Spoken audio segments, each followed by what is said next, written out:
Hey, welcome back, folks. A lot of activity going on out in the world. I'm hearing a lot of folks talk about how many more requests for proposals they're receiving, how much more last minute business they have. I'm looking at some great pipelines through the end of 2026. And at the same time, we've got all this noise in the news and politics that seem to be affecting how our customers behave. But I don't think that's it. I think our customers right now, our buyers are behaving like buyers. And that's kind of what we need to talk about today. So before I get started, I just want to, I just recalled a conversation I had with a buyer many, many years ago who was definitely a control buyer, but they weren't really qualified to be a control buyer because they didn't know more than their supply chain. They just wanted to feel like they did. And we went through all their objections, and I finally got to that point in the conversation where I said, you know, here's how our best customers let us help them. And I went on to explain about how, help me understand your needs, not what equipment you think you need. And I'll put the right equipment on the job for you. And it's not going to cost you any more. It's just going to let us do our best work with the tools that we know and understand, rather than asking us to try and fit something somebody else sold you one time. And the customer heard that and hemmed and hawed a little bit and said, no, really, this is my responsibility. My job is to tell you what to bring. And I said, I understand that. I don't think you're ready for us. I don't think you're ready for us. How many times in the past 6 weeks could you have used that phrase and politely sent somebody on down the road to find the price sensitive bottom feeding supplier they were looking for? Or how many times would it have helped somebody who was insecure in their own understanding of how all of this worked to take that leap of faith and say, well, no, I'd like to be ready for you. Tell me more. And the fact of the matter is, not everybody's ready for you. That's the nature of the marketplace. You're not going to be the right solution for everybody in the market. But when calls pick up and inquiries pick up, we need to know how to deal with them. And that is exactly what I want to talk about today. Welcome to your weekly dose of uncommon sense, helpful insights, and tough love. The Intentional Success Podcast comes to you through the generous support of Merch Crew. Merch Crew is the smart way to book quality AV freelancers and protect your business. Your choice, your rates. Merch Crew handles contracts, insurance, and payments so you save time, cut costs, and reduce risk. Start today at merchcrew.com. So, what happens when your marketing is suddenly successful? How do you even know? Right now, many of you are making impressive, substantial investments in marketing. Good for you. We definitely have a generation of owners and managers now that understand that marketing is not optional, but they don't always know what to do in marketing. And how do we measure success? And I don't want to get into the whole thing of, how many eyeballs did you get on social media and how many click throughs did you get to your let's get to know each other page. None of that really matters. What matters is, are you filtering them at the point of sale? So when your marketing is good and the economy is strong, or at least reasonably strong, you're going to get a lot of inquiries. And it's the marketing that's getting you the inquiries. The work is out there. There's tons of work out there. Even in our worst economy, there is tons of work out there. The question is, who's going to get the inquiry? And if you're getting the inquiry, you're not going to be the right fit for everybody, and your close rate's going to go down, and you're going to lose jobs on price or quality, or your idea of over delivering is something that they see as, maybe you're sandbagging, or you're padding the job in some way. There's a hidden agenda behind all of that. Who knows why folks don't choose to buy from you?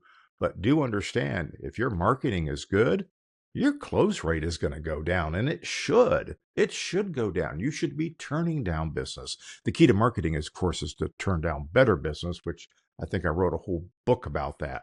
So when demand is up, your close rate is probably going to go down. Now, price shoppers. We're seeing a lot of price shoppers right now.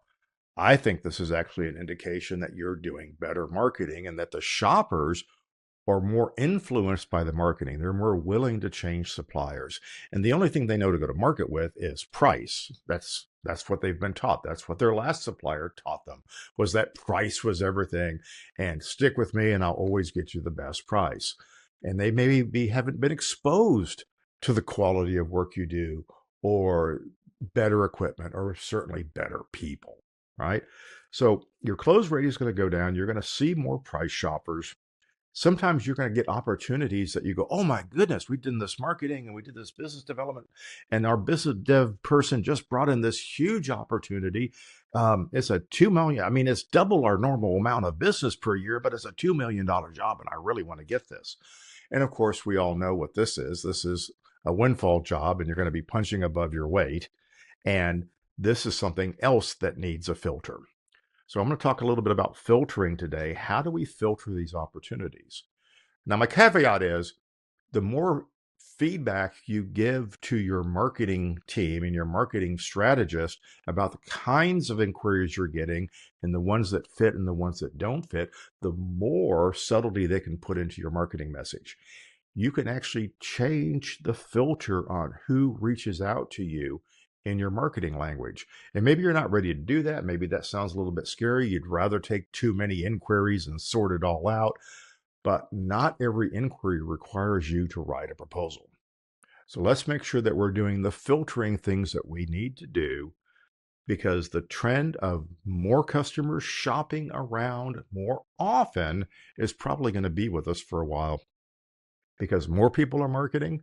It's easier for people to transfer their business, and you need to be ready for it. So a couple things that we need to think about as these inquiries are coming in. Of course, we need to remember that not every inquiry is perfect. What will make it a good inquiry for you? Are they buying what you're selling? In other words, are they looking for the fit and finish that you provide?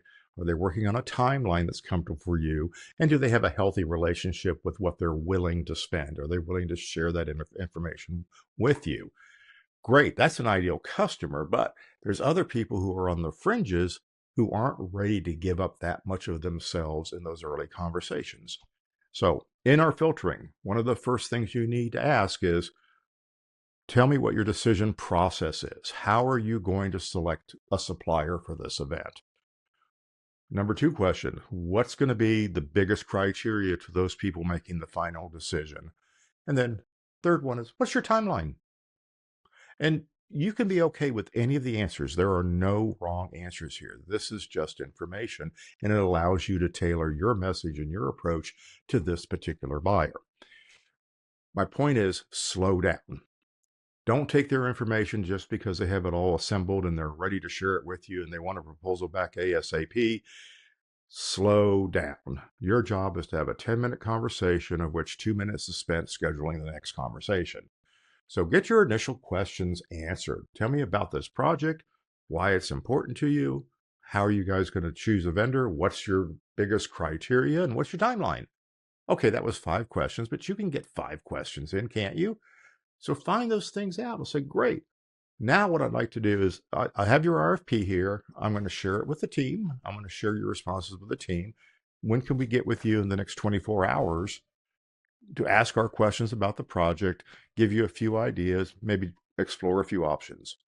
That's what we need to do. So what you did in slowing down was you gave time for your value proposition to manifest itself. Your value proposition is you're going to treat each job as bespoke, as important, okay, as valid, but you need to look at it from a professional point of view. And you're also telling the customer that you, whoever's on your end of the phone, is not the ultimate expert. And if you are the ultimate expert, you just put yourself into a very narrow field of suppliers, in which case access to the ultimate expert in that company is as easy as dialing the phone, where the experts in another company may be 2 or 3 meetings down the road for you. Maybe that's what your buyer wants, and maybe that works for them, and that's great. But if you're dealing with a discerning buyer, and particularly if you want to get those jobs where you're punching above your weight, Okay, you're going to have to slow this process down. So present your value proposition. Number one, here's what we do for our best customers. Here's how our best customers let us help them. Number two, you have to meet the buyer where they are. I gave you the 5 questions to ask. Be agnostic about the answers. Okay, their timeline could be last minute, and you go, and their decision-making process is they've got a committee of 27 people that live in 5 different companies, and they've got to circulate it, and it takes 6 weeks. And your response is, And what's the most important criteria? Well, we can't have the failures that we had last time. All right. That's a lot of very useful information that tells you how to set up the next call. Because now you're saying, well, who on your team needs to be on this next call with us? Right? Slow down, filter, get your value proposition out there, meet the buyer where they are, ask the questions that lets them share where they are in their buying process and their thinking process, and how much space you have to establish value for that customer and whatever they have left for you. And then the third thing you have to do when you slow down is you need to tailor your proposal.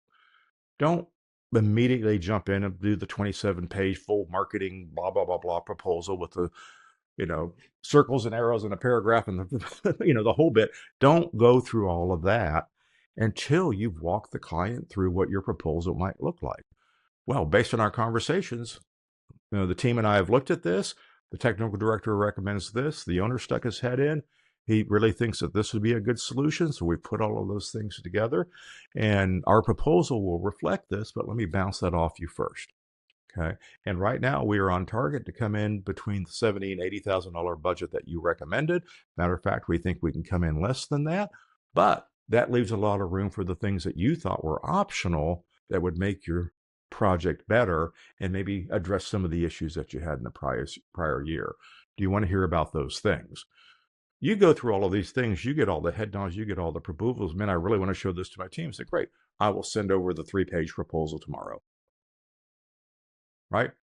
Slow down, filter, ask questions, establish your value proposition, meet the buyer where they are, but don't assume just because somebody called you that they are going to get through your filter about what they're looking for.